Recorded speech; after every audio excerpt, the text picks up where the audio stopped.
അജ്ഞതയിൽ മനുഷ്യൻ അന്ധനായി കഴിഞ്ഞാൽ ജ്ഞാനം വരുന്നതോടുകൂടെ പുറകോട്ട് പോകും. ഇത് ജ്ഞാനത്തിൻ്റെ അടിമത്താണ്. അപ്പോൾ ഒരിക്കലും പുറകോട്ട് പോകും.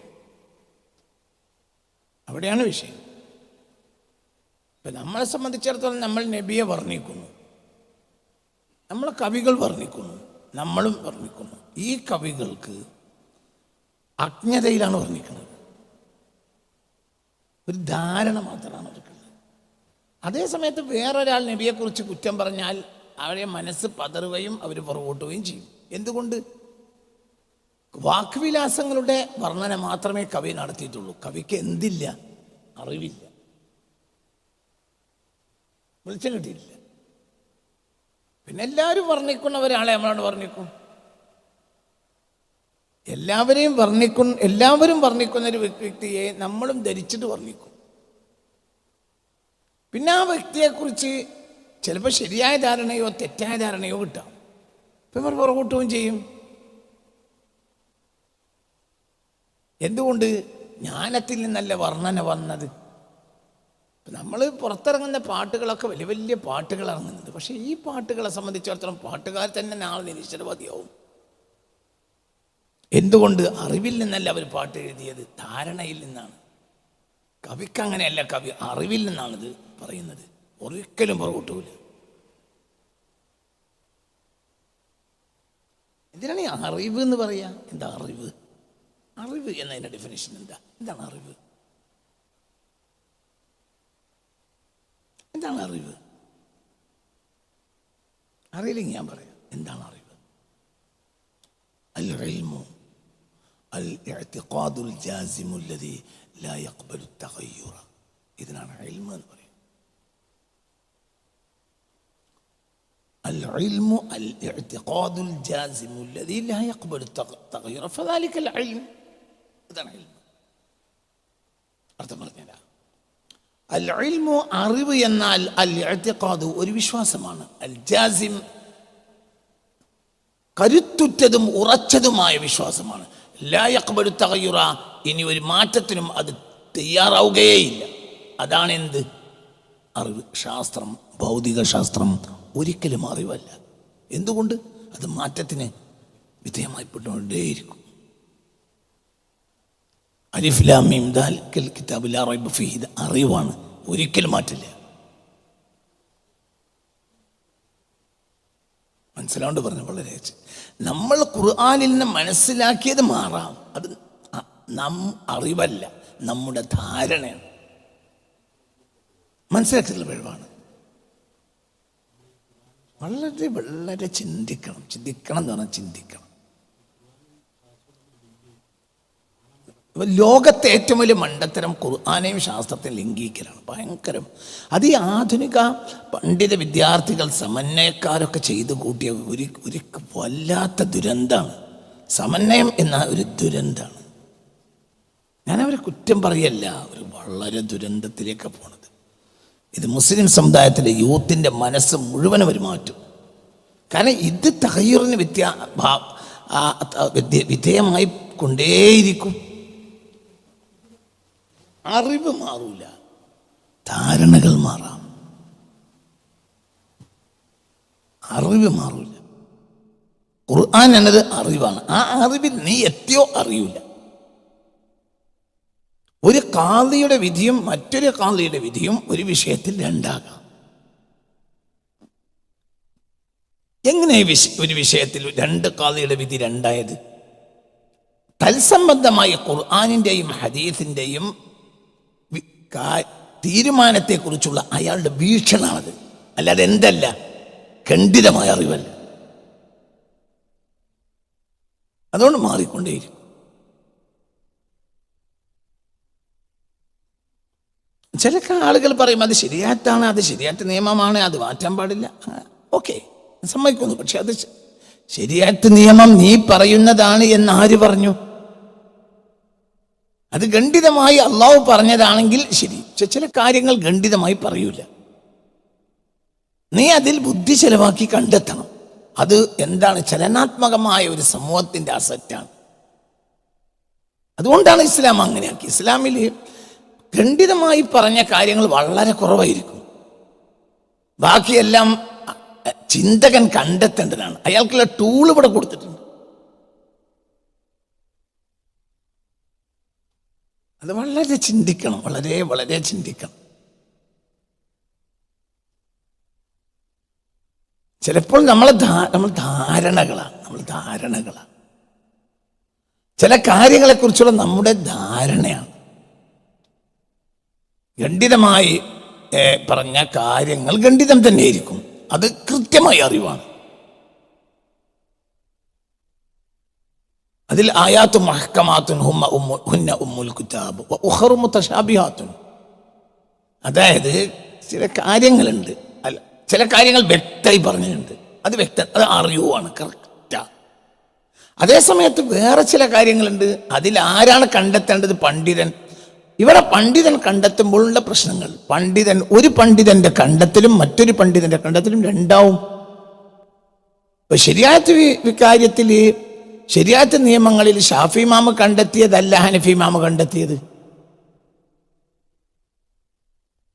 അവർ പറയുന്നതെല്ലാം ശരിയാത്ത് നിയമമായി അംഗീകരിക്കുകയും ചെയ്യും. ആര്? ഇരുത്തം ചെന്ന പണ്ഡിത പ്രതിഭകളാണ് അവർ. പക്ഷെ അതിൻ്റെ വൈജാത്യത, അത് വ്യത്യസ്തപ്പെട്ടു എന്നത് ശരിയാത്തിന്റെ ചലനാത്മകതയാണ്. 1, 2 ഒരു കരുണയുമാണ്.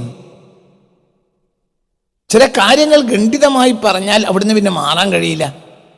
ചില സാഹചര്യങ്ങളുണ്ട്, ആ സാഹചര്യങ്ങൾക്കനുസരിച്ച് ചില നിയമങ്ങളുണ്ട്. ആ നിയമങ്ങളും ഒരു നിയമവും കരുണയും തമ്മിൽ എതിരാവും. നിയമവും കരുണയും തമ്മിൽ എതിരാകുമ്പോൾ പണ്ഡിതൻ കരുണ വെച്ചിട്ടാണ് നിയമം കണ്ടുപിടിക്കേണ്ടത്. പക്ഷെ ഈ നിയമം കണ്ടെത്തിയത് എപ്പോഴും ബാധകവുമാവില്ല. അവിടുത്തെ സാഹചര്യം പണ്ഡിതൻ പരിഗണിക്കണം. ഇരുത്തം ചെന്ന പണ്ഡിതന്മാർക്ക് അതിന് അല്ലാഹു സുബ്ഹാനഹു വ തആല ഒരു വളരെ വളരെ ഫ്രീഡമായ ഒരു ഓപ്ഷനാണ് വിട്ടുകൊടുത്തത്.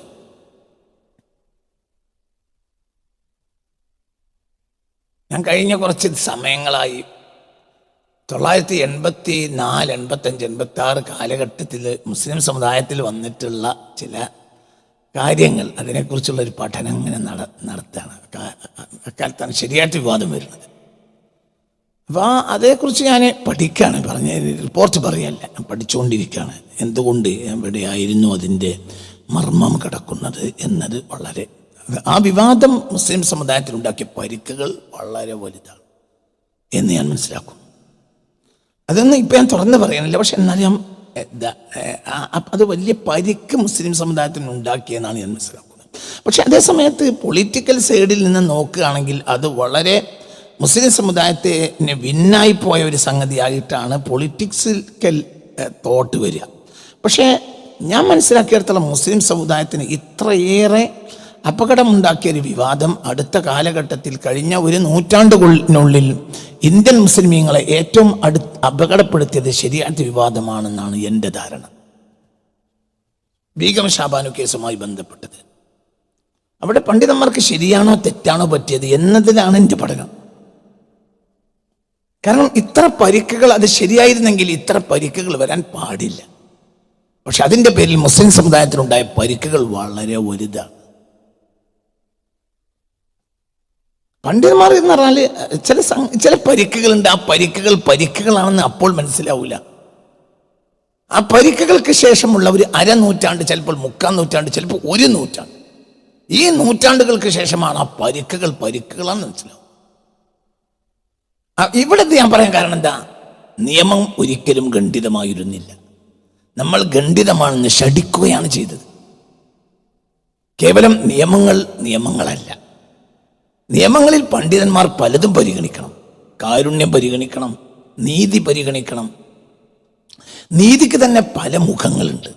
എന്താ നീതിയുടെ മുഖങ്ങൾ? നീതിയുടെ മുഖം എന്ന് പറഞ്ഞാൽ ആ സാഹചര്യത്തിന് നീതിയായിരിക്കും ശരിയായ നീതി, എന്നും ഒരു നീതിയല്ല. അതൊക്കെ വളരെ നമ്മൾ ചിന്തിക്കണം, വളരെ ചിന്തിക്കഴിഞ്ഞ ഇതൊരു ക്ലാസ്സിൽ ഞാൻ പറഞ്ഞിട്ടുണ്ട്. എന്താ പറയുക നോ പാർക്കിംഗ് സ്ഥലത്ത് ഒരാൾക്ക് ഛർദ്ദിക്കാൻ വന്നപ്പോൾ അയാൾ അവിടെ ഛർദ്ദിച്ചു.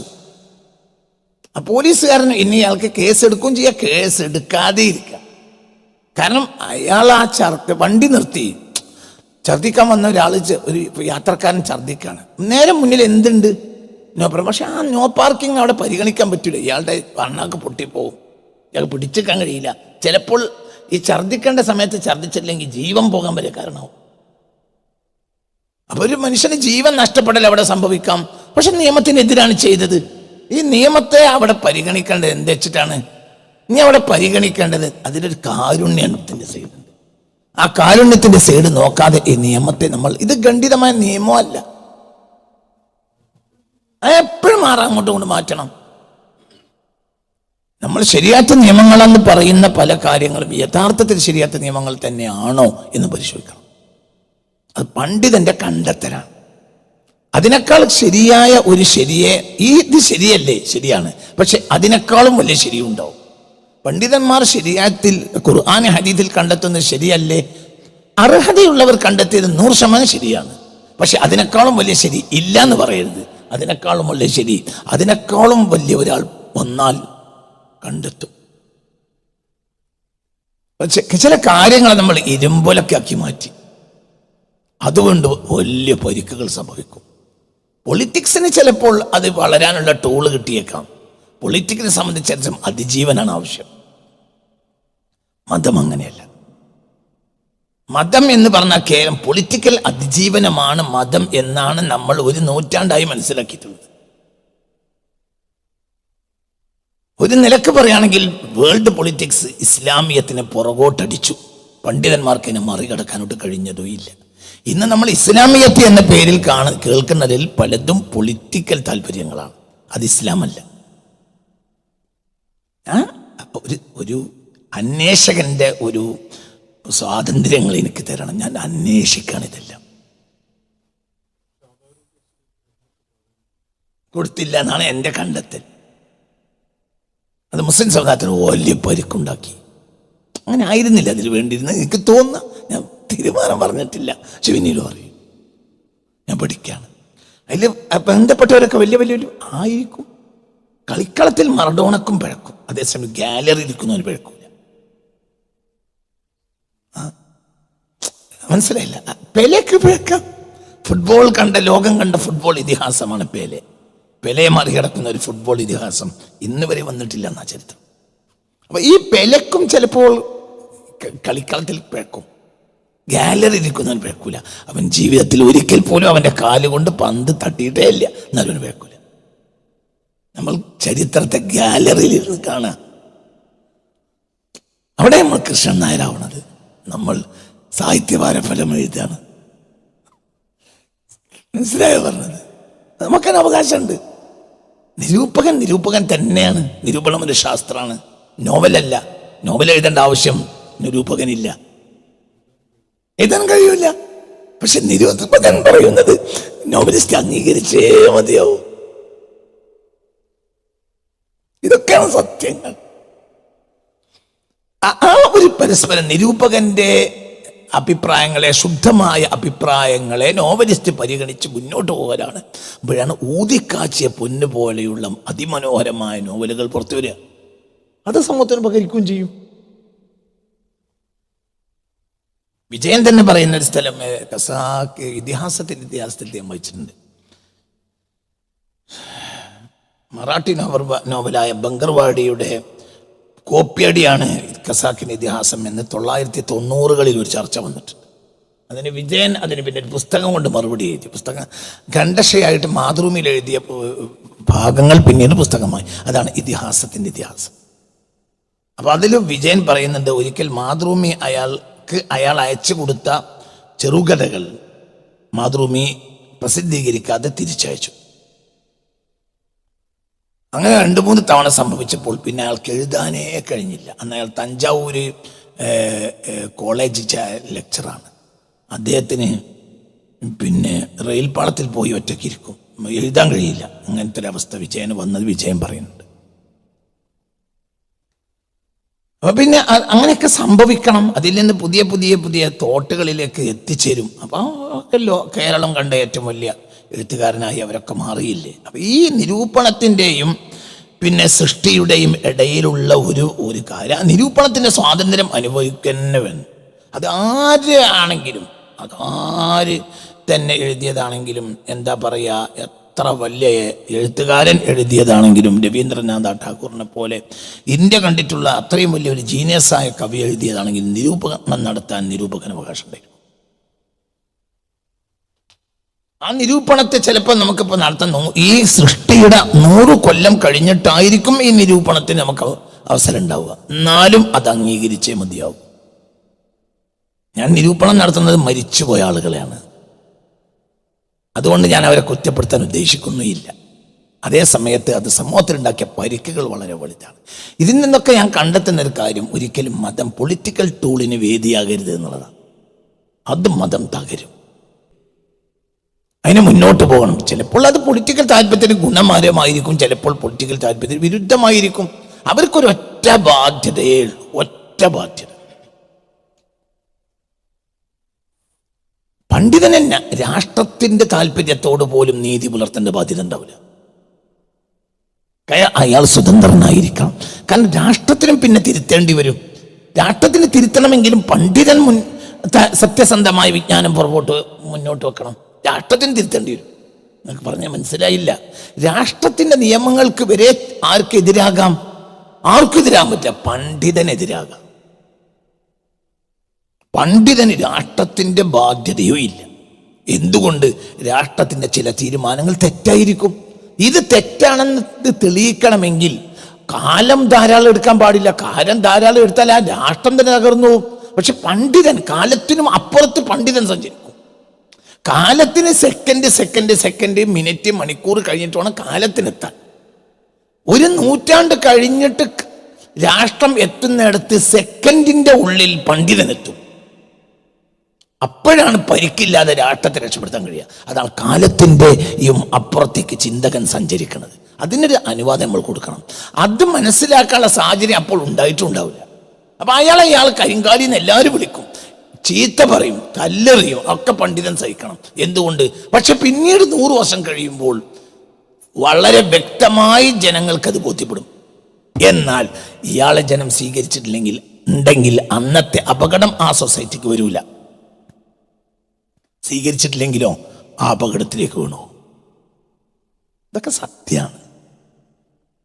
ഇപ്പൊ ഇന്ത്യ രാജ്യത്തെ നിയമങ്ങൾ എന്ന നിലയിൽ പാലിക്കാൻ എല്ലാവരും ബാധ്യസ്ഥരാണ്. അതേ സമയത്ത് ആ നിയമങ്ങൾ ശരിയല്ല എന്ന് പറയാനുള്ള ബാധ്യത പണ്ഡിതനുണ്ട്. ശരിയല്ലെങ്കിൽ അത് രാജ്യം തീരുമാനിച്ചതല്ലേ, അങ്ങനെ ഇതൊന്നും പണ്ഡിതന് ബാധകമല്ല. എന്തുകൊണ്ട്? പണ്ഡിതൻ കാലത്തിന്റെ അപ്പുറത്ത് സഞ്ചരിക്കും. അങ്ങനെ അവിടത്തേക്ക് രാഷ്ട്രീയക്കാരൻ സഞ്ചരിച്ചോളണം എന്നില്ല. രാഷ്ട്രീയക്കാരൻ പണ്ഡിതനാണെങ്കിൽ സഞ്ചരിച്ചേക്കാം. പക്ഷെ പലപ്പോഴും നമ്മൾ എന്താ പറഞ്ഞു, ഞാൻ പറഞ്ഞില്ലേ, കളിക്കളത്തിൽ തെറ്റുന്നു തിരിച്ചു വരും. അപ്പൊ ഇവിടെ എന്താ ഞാൻ ഇതൊക്കെ ഇവിടെ പറയാനുള്ള കാരണം എന്താ പറയുക? പാണ്ഡിത്യം, അറിവ് നിന്നാണ്, ആ അറിവിൽ നിന്നാണ് ഈ കവിതകൾ വരുന്നത്. ഇത് മാറൂല. അറിവ് എന്നാൽ ധാരണയല്ല. നമ്മൾ ഇന്ന് ധാരണകളെ അറിവാണെന്ന് പറയാണ്. ശാസ്ത്രം, ഭൗതിക ശാസ്ത്രം ഒരിക്കലും അറിവല്ല. എന്തുകൊണ്ട്? അത് സാഹചര്യത്തിനനുസരിച്ചും കണ്ടെത്തലിനനുസരിച്ചും മാറ്റത്തിന് വിധേയമായിക്കൊണ്ടത് ധാരണകളാണ്. ഭൗതിക ശാസ്ത്രം ധാരണകളാണ്. അറിവ് എന്നാൽ പറഞ്ഞോളി, കേട്ടോളി, അറിവിന്റെ അർത്ഥം ഞാൻ പറഞ്ഞ ഡെഫിനിഷൻ. അറിവ് എന്നാൽ അൽ-ഇഅ്തിഖാദുൽ ജാസിമുൽ ലദീ ലാ യഖ്ബലു തഗയ്യുറ, ഒരിക്കലും മാറ്റത്തിന് വിധേയമാകാത്ത ശരിയായ കൃത്യമായ ഉറപ്പായ വിശ്വാസത്തിനാണ് അറിവ് എന്ന് പറയും. ഒന്നും രണ്ടാണ്, അത് അറിവാണ്.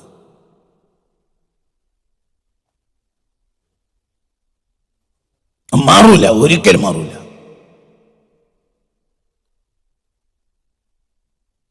അത് യഖീനാണ്, യഖീനിയാത്തിൽപ്പെട്ടതാണ്. എന്ത്? 1 2 2 2 4 4 4 8 8 8 16. ഇത് അറിവാണ്. മറ്റൊക്കെ മാറാം.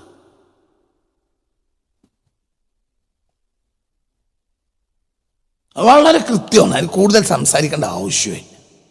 ഏറ്റവും പുസ്തകം കുറക്കാവുന്ന സാധനം മാത്സ് ആണ്. പക്ഷെ ഇന്നിപ്പോൾ മാത്സിനെയും കൂട്ടി വേറുള്ളതൊക്കെ മാത്സിലേക്ക് തിരികെ കയറ്റി. മാത്സിലേക്ക് പലതിനെ തിരികെ കയറ്റിയിട്ട് മാത്സിന്റെ ശുദ്ധത നഷ്ടപ്പെടുത്തി.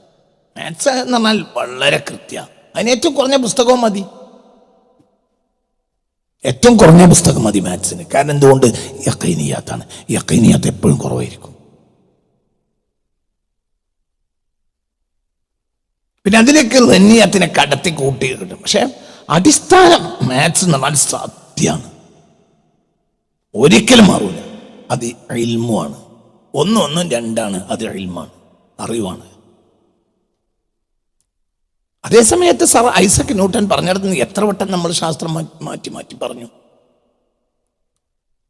അതിനെ അറിവാണെന്ന് മനസ്സിലാക്കിയ ശാസ്ത്രകാരനെ പേച്ചിട്ടുള്ളൂ, ന്യൂട്ടന് പോലും പേച്ചിട്ടില്ല, തിരിഞ്ഞിട്ടില്ല. അപ്പൊ ഇതാ സഹൽ ഹദീസു ഫഹുവ മദ്ഹബി ഇമാം ശാഫിഈ പറഞ്ഞിട്ടുണ്ട്. ഞാൻ ഈ പറയുന്ന തീരുമാനത്തിനെതിരെ നിങ്ങൾക്ക് ഹദീസ്, ശരിയായ ഹദീസുകൾ വേറെ കിട്ടിയാൽ അവിടെയായിരിക്കും എൻ്റെ മദ്ഹബ് ഉണ്ടാവുക, ഞാൻ മരിച്ചു പോയാലും. കാരണം ഞാൻ ആരാണ്? ഞാൻ മനുഷ്യനാണ്. ഇങ്ങനെയൊന്നും നിങ്ങൾ പറയണ്ട, അത് കൃത്യാണ്. ചില ആളുകൾ അതിനർത്ഥം വെച്ചു ഇനി അതിനേക്കാൾ വലിയ ഹദീസ് കിട്ടാനില്ല എന്നാണ് ഇമാം ഷാഫി പറഞ്ഞതിന് അർത്ഥം. അങ്ങനെ നിങ്ങൾ പറയണ്ട. അറിവ് മുഴുവനും കൂടി ഷാഫിക്ക് കിട്ടിയെന്ന വാദം ശരിയല്ല. അറിവുകളിൽ ഏറ്റവും വലിയ അറിവ് നാം മനസ്സിലാക്കിയെടുത്തോളം ഇമാം ഷാഫിക്ക് കിട്ടി. ഓക്കെ, ഇനി അതിൻ്റെ അപ്പുറത്തും ഒരു അറിവ് വന്നേക്കാം. നമ്മൾ എപ്പോഴും എന്തിനു നമ്മളിൽ അതിശയോക്തി കലർത്തും. അതാണ് നമ്മളെല്ലാ കാര്യത്തിലുള്ളത്. ഫീ കുല്ലി ഖൗലിൻ മഖ്ബൂലുൻ വ മർദൂദുൻ, ആര് പറഞ്ഞതിലും ശരിയായതും സ്വീകരിക്കപ്പെടേണ്ടതും തള്ളപ്പെടേണ്ടതും ഉണ്ടാകും. ഇല്ല ഖൗലു സ്വാഹിബി ഹാദൽ ഖബർ, ഈ ഖബറിന്റെ ഉള്ളിൽ കിടക്കുന്ന ആൾ. അങ്ങനെ രണ്ട് കാര്യമില്ല. ഇത് ഇമാം മാലിക്കിന്റെ വാക്കാ. മനസ്സിലായില്ല എന്താ പറഞ്ഞത്? ഫീ കുല്ലി ഖൗലിൻ മഖ്ബൂലുൻ വ മർദൂദുൻ, ആര് പറഞ്ഞാലും സ്വീകരിക്കപ്പെടേണ്ടതും തള്ളപ്പെടേണ്ടതും ഉണ്ടാവും. ഇല്ലാ ഖൗലു സ്വാഹിബി ഹാദൽ ഖബരി, ഈ ഖബറിൽ കിടക്കുന്ന ആളുടെ വാക്കിൽ മാത്രം അങ്ങനെയില്ല. സ്വീകരിക്കപ്പെടേണ്ടതേ ഉള്ളൂ, തള്ളപ്പെടേണ്ടത് ഇല്ല. എവിടെ വെച്ചത് പറഞ്ഞത്? എൻ്റെ ഖബർ ഷരീഫിൽ മുസ്തഫ, പുണ്യ റസൂലുള്ളാഹിയുടെ ഖബർ ഷരീഫിന്റെ തൊട്ടടുത്ത് വെച്ച് ഇമാം മാലിക് ഇബ്നു അനസ് റളിയല്ലാഹു അൻഹു പറഞ്ഞ വാക്കാണ്. അതൊക്കെ അങ്ങനെ തന്നെ മനസ്സിലാക്കിയാൽ മതി. ഇപ്പൊ എന്നതുപോലെ അറിവിന് മാറ്റില്ല, അറിവിന് മാറ്റില്ല. ഞാനിത് പറയാനുള്ള കാരണം എന്താ? ഈ കവിയും മറ്റ് കവികളും തമ്മിൽ, ഈ കവി വളരെ മുന്നോട്ട് പോയ കവിയാണ്. അപ്പൊ ആ വാക്കുകൾക്ക് തന്നെ വലിയ ചില വാക്കുകൾ നമുക്ക് ഉൾക്കൊള്ളാൻ കഴിയൂല. എന്തുകൊണ്ട്? നമ്മുടെ അറിവും ധാരണയും അവിടേക്ക് എത്തിയിട്ടില്ല, എത്തുന്ന പോലും എനിക്ക് തോന്നുന്നില്ല. ഇത് അറിവാണ്, വല്ലാത്ത ഉൾജ്ഞാനം കിട്ടിയ കവിയാണിത്.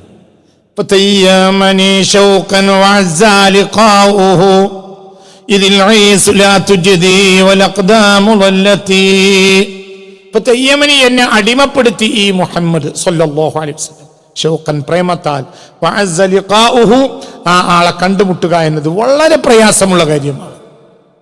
മുഹമ്മദ് നാളെ കണ്ടുമുട്ടുന്നത് വളരെ പ്രയാസമാണ്.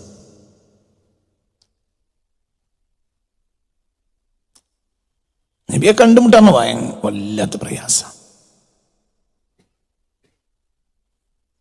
നബിയെ കണ്ടുമുട്ടുക എന്നത് വളരെ വലിയ പ്രയാസമായ കാര്യം. അത് കാണേണ്ടത് പോലെ കാണണം. അത് ഈ കണ്ടുമുട്ടാൻ നിങ്ങളെ സ്വപ്നതുമല്ല, സ്വപ്നം ഏത് ജാലിനും കിട്ടും. വാതിൽ തുറക്കും നീ കാലമേ കണ്ടോട്ടെ സ്നേഹസ്വരൂപനെ, അങ്ങനെ ഒരു വാക്കുണ്ട്, ഒരു പാട്ടുണ്ട്, യൂസുഫ് അലി കേച്ചി. ചർച്ചിന്റെ ആൾത്താരിയിലൊക്കെ പലപ്പോഴും അത് പാടാറുണ്ട്. വാതിൽ തുറക്കു നീ കാലമേ കണ്ടോട്ടെ സ്നേഹസ്വരൂപനെ. ഇത് യൂസുഫ് അലി 25-30 കൊല്ലം മുമ്പ് എഴുതിയ പാട്ടാണ്. യൂസുഫ് മരിച്ചല്ലോ അല്ലേ? കേച്ചേരി മരിച്ചു. നല്ല കവിയായിരുന്നു. വാതിൽ തുറക്കുമേ നീ കാലമേ, അതിൽ സ്നേഹത്തിൻ്റെ പട്ടുനൂലുമയിലുണ്ട്. എന്തുകൊണ്ടെന്നറിയാം? ഏറ്റവും കൂടുതൽ മലയാളത്തിലെ ചർച്ചിൻ്റെ ആൾത്തരകളിൽ മുഴങ്ങിക്കേട്ട പാട്ട് ഒരു മുസ്ലിം എഴുതിയ പാട്ടാണ്. പടച്ചോൻ്റെ നിയോഗങ്ങളാണ് അതൊക്കെ. ഭയങ്കര ഗുരുവായൂർ നടയിൽ ഏറ്റവും കൂടുതൽ ഗുരുവായൂർ നടയെ പരിചയപ്പെടുത്തിയ ഏറ്റവും വലിയ ഒരു ക്രിസ്ത്യാനി പാടിയ പാട്ടാണ് യേശുദാസ്. ചരിത്രത്തിൻ്റെ നിയോഗങ്ങളാണ്, മനുഷ്യൻ്റെ അതിരില്ലാത്ത ബന്ധങ്ങളുമാണ്. അങ്ങനെ ഒരുപാട് നന്മണ്ട് തിരിച്ചു വരും.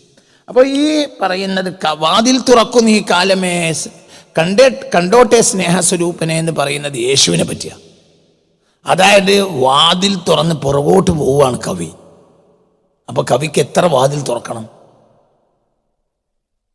മിനിറ്റുകൾ തുറക്കുകയാണെങ്കിൽ എത്ര വാതിൽ എന്ന് പറയാൻ പറ്റൂല.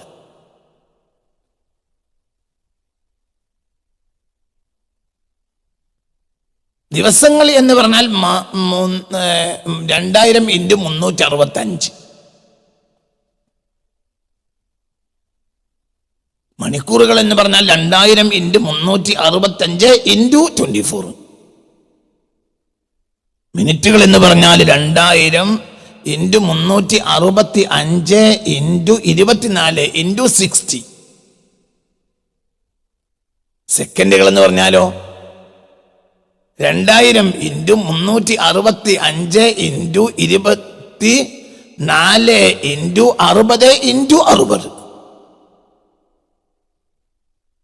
പുറകോട്ട് പോകണം, ഓടുകയാണ് കവി, ഓടുക. വാതിൽ തുറക്കുന്ന ഈ കാലമേ കണ്ടോട്ടെ. ആ കാഴ്ച ഒറിജിനാലിറ്റിയാ, അത് കവി കൊതിക്കുക. അതാണ് ഈ പറയുന്നത്. ഈ ആളെ കണ്ടുകിട്ടുക എന്നത് പ്രയാസമാണ്. കവിക്ക് അങ്ങനെ ഓടാൻ കഴിയും, വ്യക്തികൾക്ക് കഴിയാത്തയില്ല. വ്യക്തികൾ അങ്ങോട്ടും ഇങ്ങോട്ടും സഞ്ചരിക്കും, അങ്ങനത്തെ വ്യക്തികൾ.